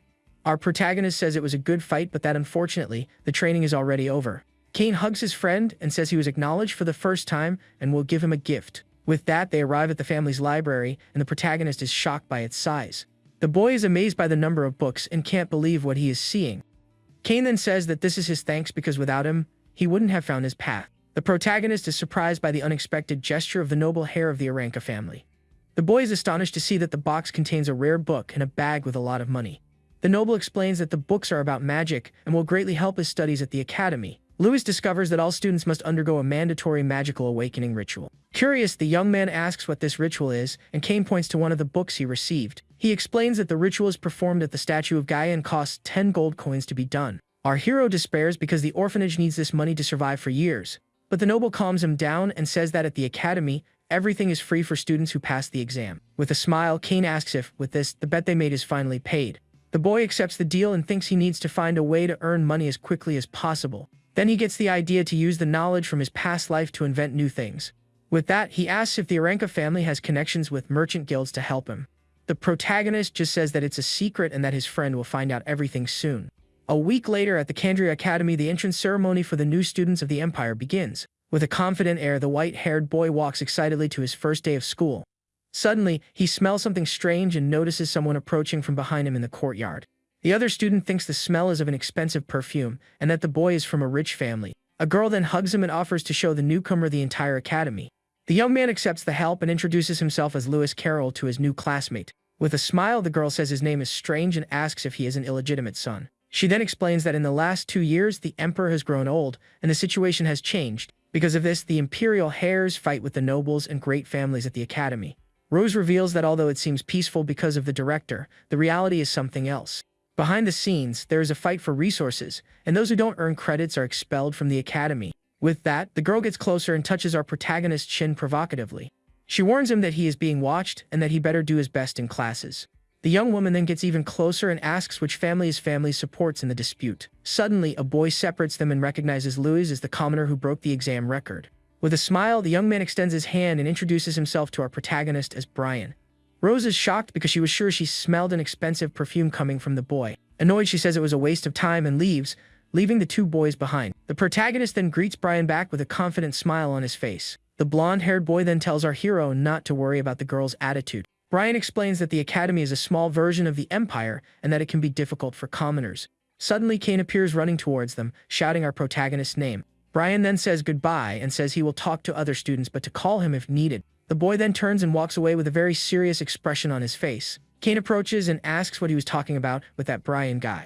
The noble then reveals that Brian is the Chancellor's son, but they are not close at all. Our protagonist then comments that despite everything, Brian seems to be a pretty decent guy. Suddenly, Faye and Miliena appear, and the young man says he doesn't like guys with weak will. The redhead greets him and says that if he is as strong as he says, she might acknowledge him. The boy thanks her for the help in the exam, and the warrior says he passed because of his own strength. With a punch in the air, the Harris says that next time, she will definitely win their fight. The girl then shouts not to be ignored and that if he wants attention, he better beat her first. With that, Miliena pulls her away and says they need to finish their registration as quickly as possible. Kane then hands a bag of coins to Louis, leaving him completely shocked by the scene. The hare explains that he followed the instructions and opened a trading company and burned a village. Louis then reveals that his secret was a new type of perfume with a more subtle scent. The noble admits the scent is good, and our hero says he will see when it starts selling. With the money, Kane says he will give some to his mother, and Louis praises him for his ideas. The hare then asks to keep it a secret, and our protagonist agrees to the plan. A man then hands the academy's credit card to the young man and wishes him good luck. Suddenly, a group of nobles accuses him of having passed thanks to Kane and Faye at the academy. The hare reveals that Sheath was expelled for hiring assassins to take him out.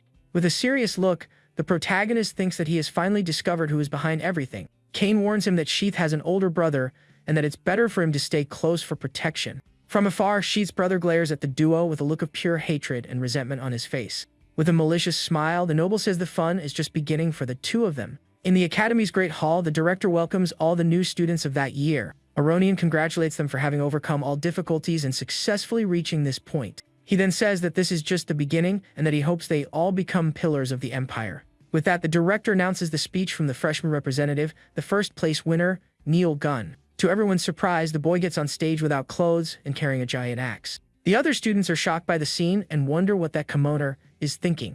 Even Director Aronian is completely annoyed by the boy's attitude on stage. With a shout, Neil tells all the idiots to shut up and pay attention to his speech. He then reveals that his only goal is to defeat each one of them until they all wet their pants in fear. The nobles are furious with the declaration and call him a savage brute with no education. But the redhead shouts for them to shut up and calls them weaklings who only know how to talk trash.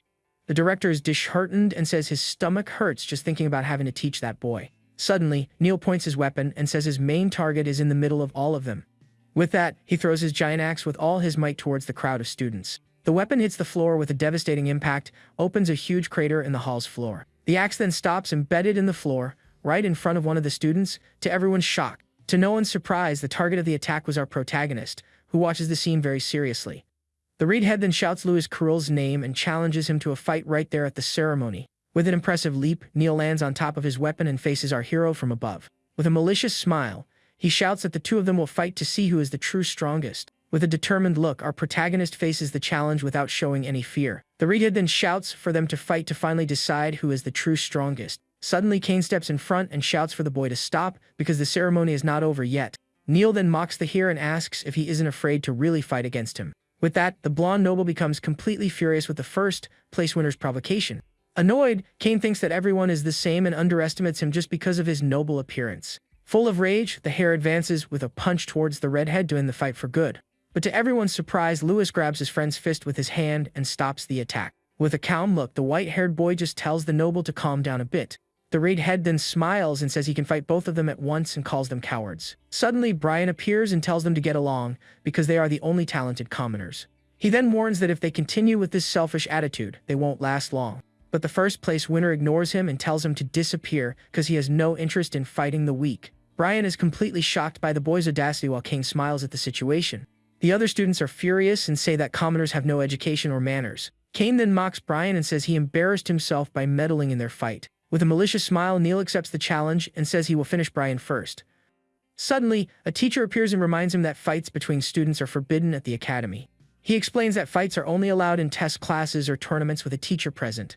With a serious look, the man asks if he understood and says that whoever breaks the rule is expelled. The reedhead then laughs and says that being expelled from the academy would be a big problem. With that, he picks up his axe and says their fight will have to wait for later. But before leaving, the boy faces our hero and tells him to wait for him with a serious look. Louis just stares back at the first place winner. The teacher then ends the ceremony and informs everyone that classes start the next day. The protagonist wonders why he was challenged, and Kane says it's the brainless girl's fault. Annoyed, Faye punches Kane and calls him an idiot for almost getting expelled from the academy. But our hero takes the blame and says he fought against Neil during the academy's final exam. She explains that the fight ended in a draw, but Neil heard that Louis beat her and wants to fight him. The boy says it's a good thing it didn't turn into a fight, and that he would feel bad if she were expelled. With the confusion resolved, the young man calls his new friends to leave that place. As the trio walks away, the protagonist realizes that they are already hated by all the other students. With that, they arrive at the academy's store to buy the necessary supplies for classes. Inside, Louis is startled by the high prices, but the saleswoman says it's no big deal. She then shows a fluffy pillow for 30 silver coins and says it's a bargain. Next, the woman offers a magical herb pillow for 5 gold coins. Kane says that's cheap, and the protagonist realizes how important money and credits are. With that, the boy decides to take the cheapest beginner's kit for 100 silver coins.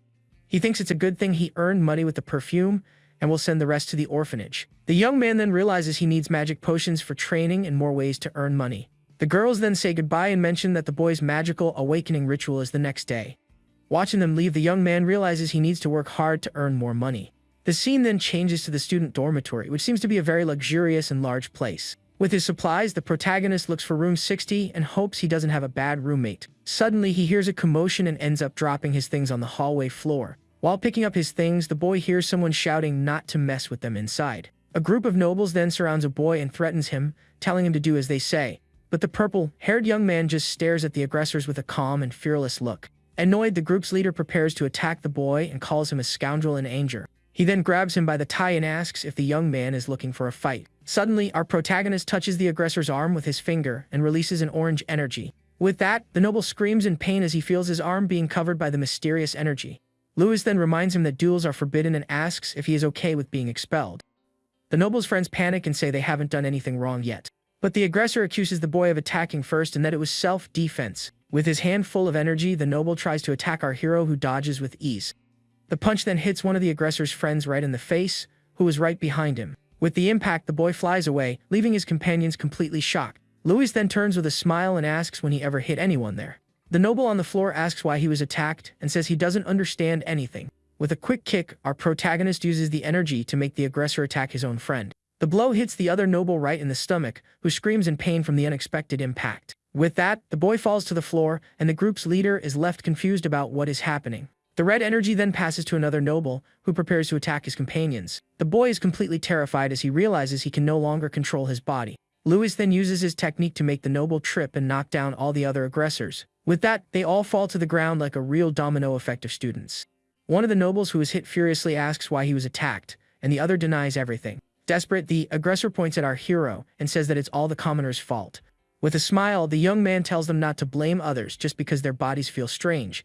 The group's leader then accuses the boy of controlling his body and calls him a monster. With a sinister look, the protagonist repeats the word monster and glares at the noble with contempt. Frightened, the aggressor asks what he is going to do, and the boy approaches menacingly. Suddenly, the purple-haired boy touches Lewis's shoulder to try to calm the situation. Our protagonist then faces the boy, who seems to be asking him to let it go. With that, Lewis turns to the nobles and asks if they want to go see the director to complain. Terrified, the aggressors shout that he is not normal and flee, promising that he will pay.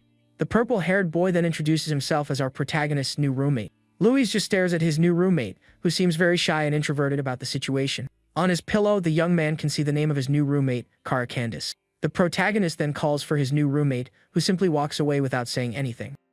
With that, the young man is left standing alone in the room with the mess from the fight still on the floor.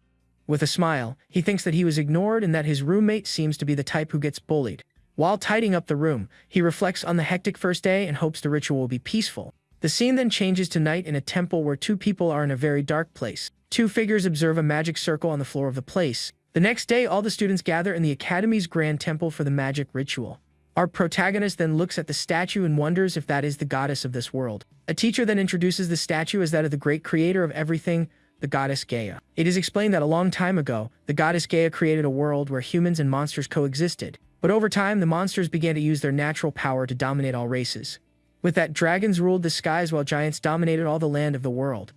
The seas were controlled by krakens, and the power struggle between them bathed the world in red. Because of this, countless humans were lost during that entire period of chaos. The goddess then became furious and decided to bless the humans who had no magical power. Thus, humanity created arcane martial arts and became the new rulers of the world. The teacher then says that now they will receive the blessing and awaken the magic in their bodies.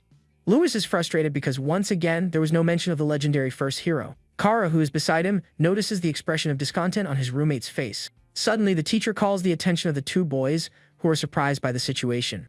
The teacher then points to the side and tells the two boys to follow him for the ritual. He leads them to two platforms and says that if they have talent, they will feel the elements.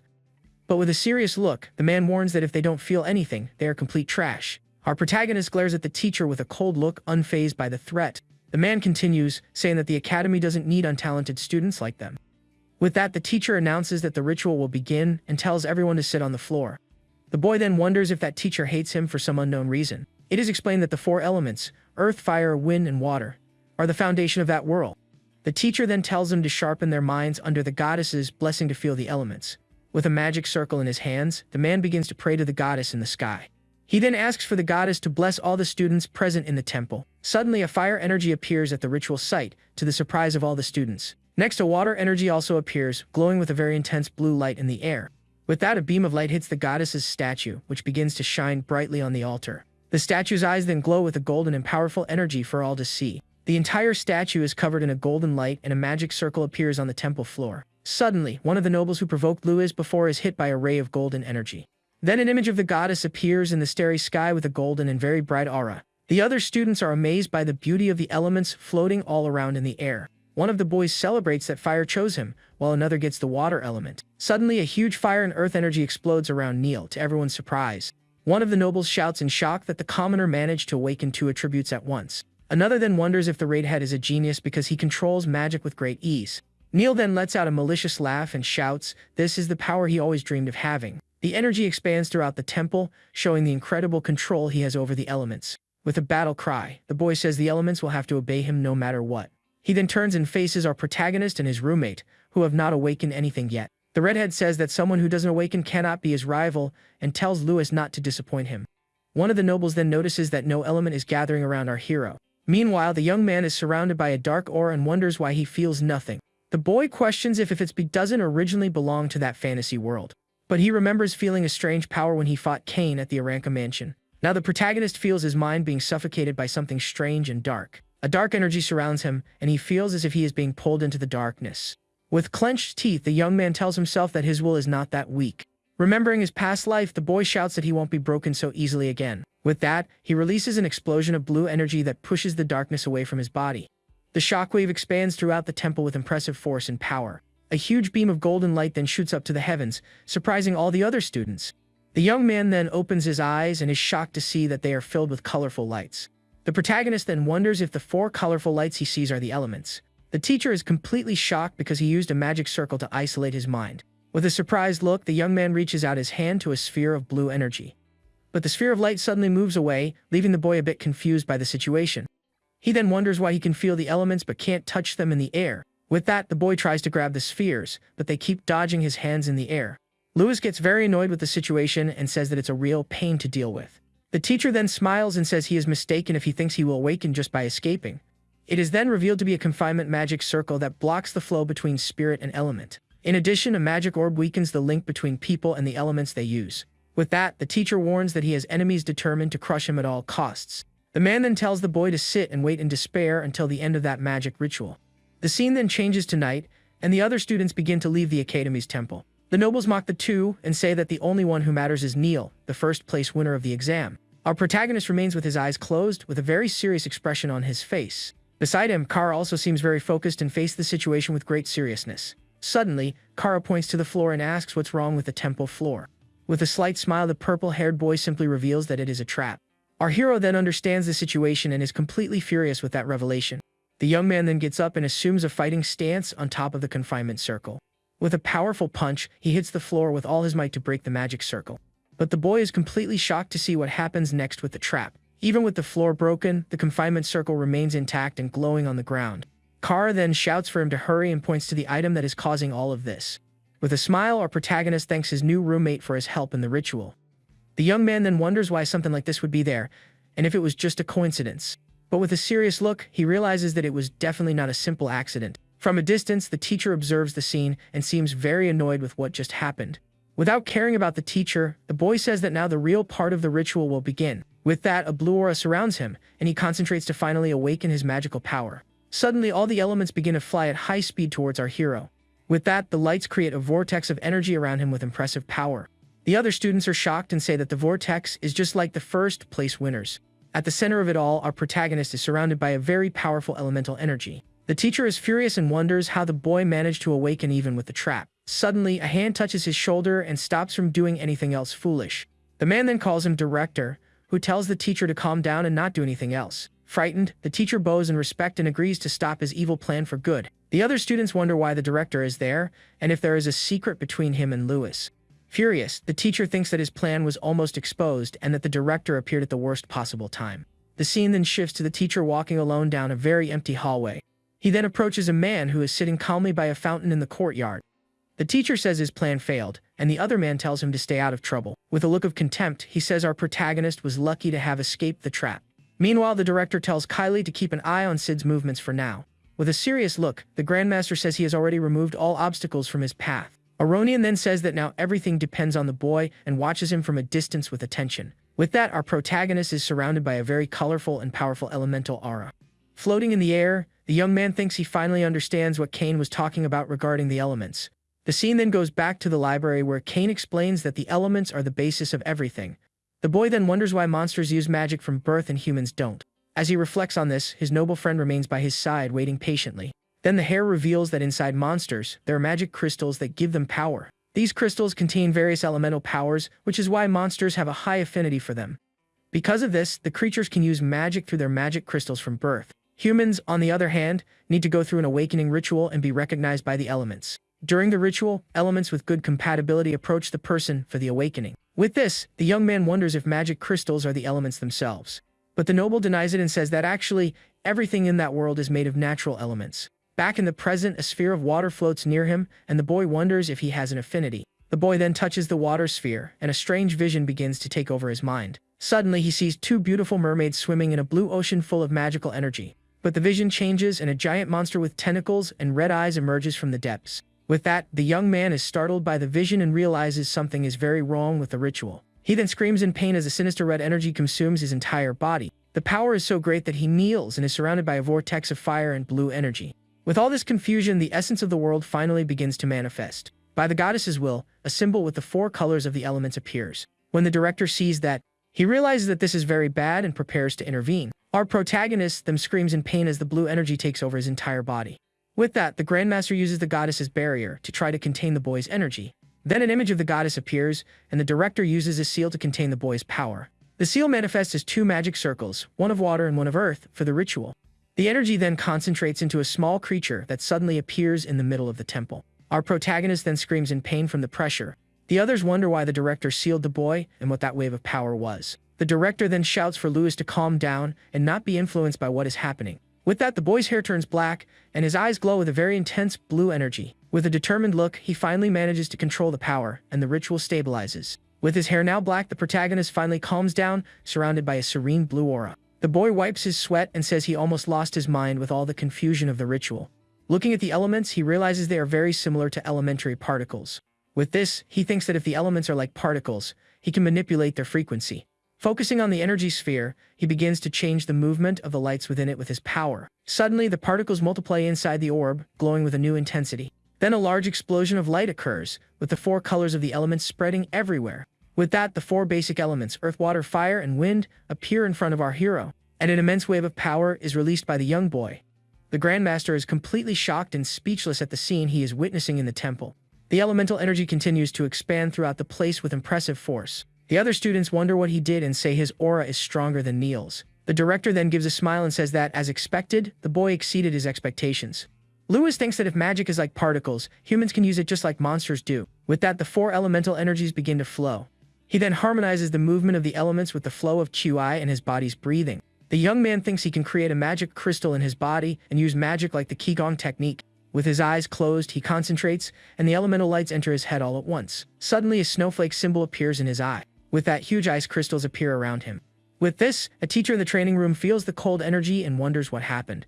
The director, who observes him with a very serious expression, and wonders what element that is, as it looks very much like real ice. As everything around begins to freeze, he then realizes the elements are moving fast and seem to be fusing. With this, the boy thinks that depending on the combination, a reaction can create a new element. Meanwhile, the students flee the area, who end up being accidentally frozen, and the entire temple is filled with ice crystals. The Grandmaster points at the boy and asks in fright what on earth all of this is.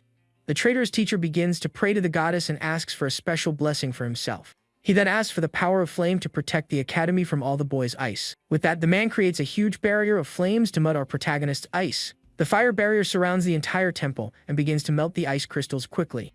The students who were there are that out. A huge wave of fire then collides with our protagonist's ice energy in the temple. And in the middle of the confusion, our protagonist stands there, totally chill. The entire temple is then covered in an intense light. In his office, one of the teachers notices the commotion and is very intrigued by the scene. Looking outside, he is startled by the energy and wonders what it all is, after all. In the training room, an instructor also feels the energy. Inside the temple, the academy's director faces our protagonist with a very serious look. He then asks what kind of element that was that looks so much like ice. With a blue aura around him, the boy remains very focused on the situation.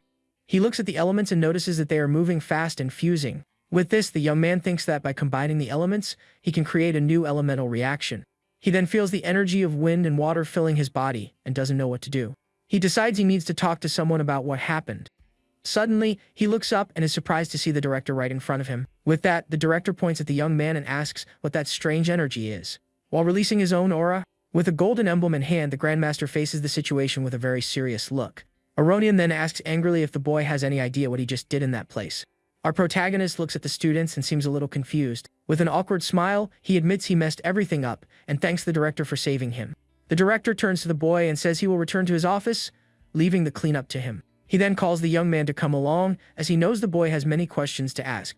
With that, the two leave the temple for the director's office. Once in the office, Aronian congratulates him and says he awakened all four attributes at once. With a confident smile, the young man confirms the academy director's words. He then shows his control and makes the four elemental spheres float in his hand.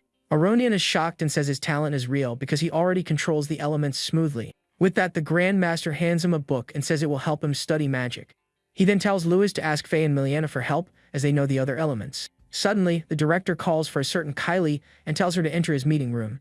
With a green aura, a woman appears in the room, and the protagonist is surprised by the scene.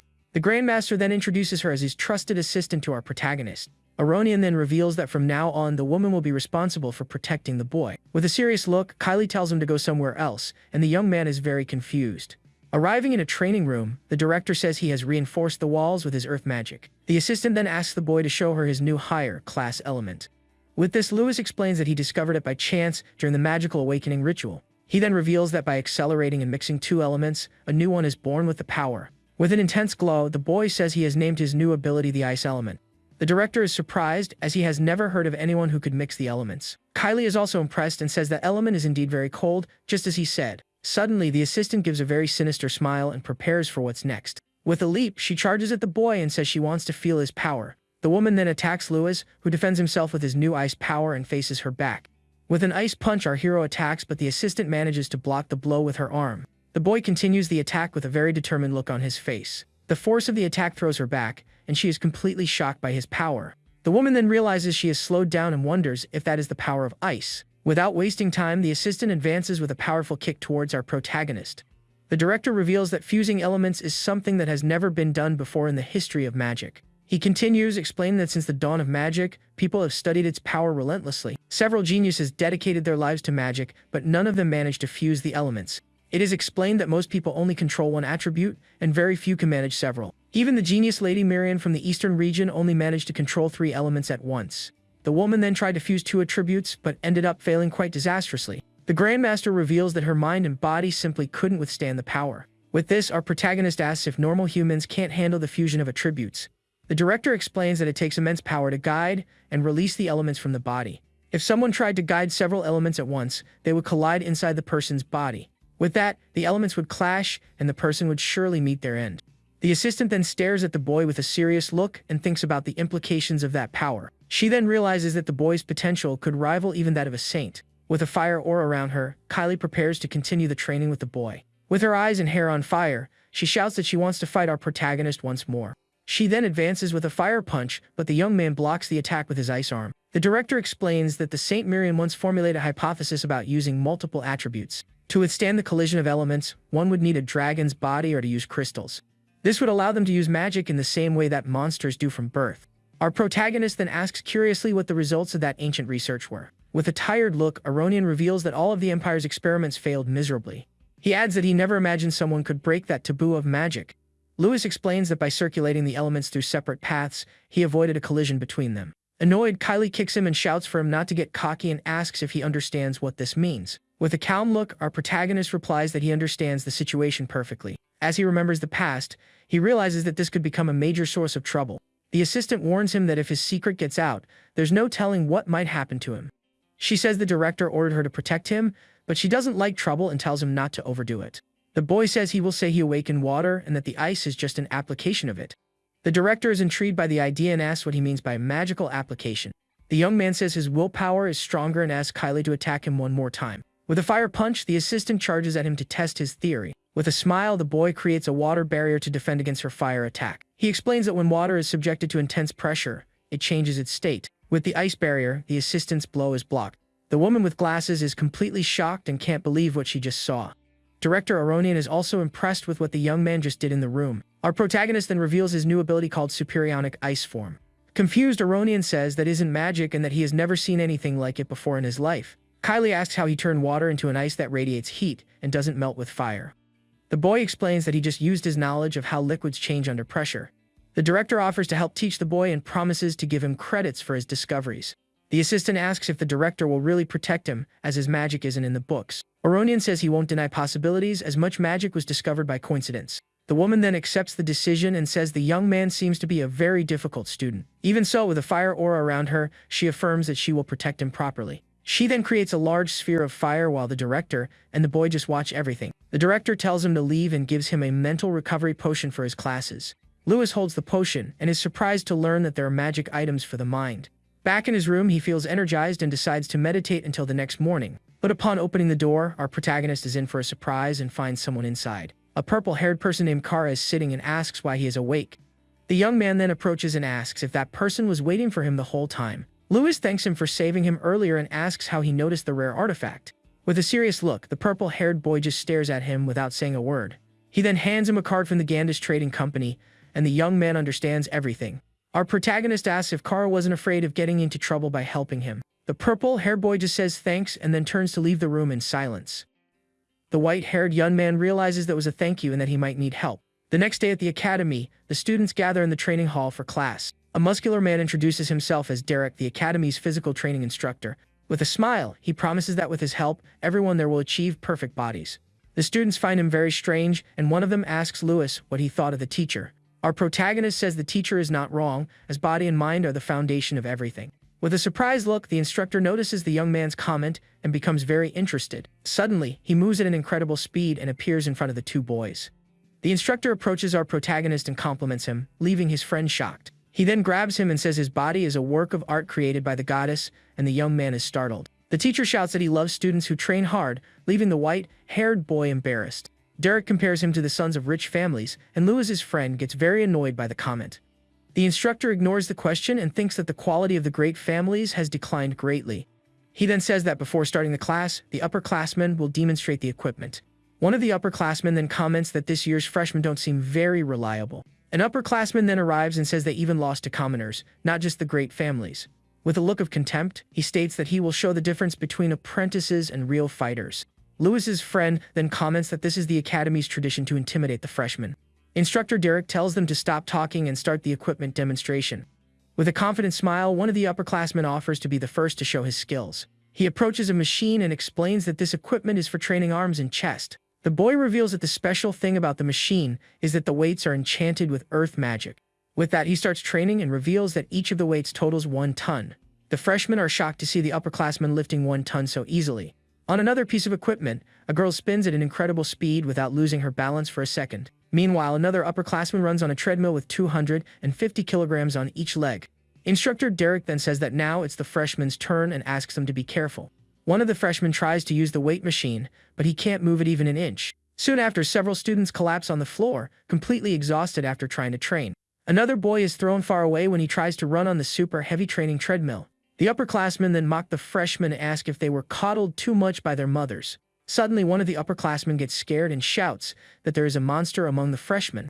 Our protagonist is using the machine with 10 tons, and the upperclassmen can't believe the scene. On the treadmill, the boy's speed is so great that it starts to smoke and looks like it will explode. To make matters worse, one of the freshmen starts spinning so fast that he ends up creating a tornado in the hall. With that, the upperclassmen are completely paralyzed and speechless at the freshman's power.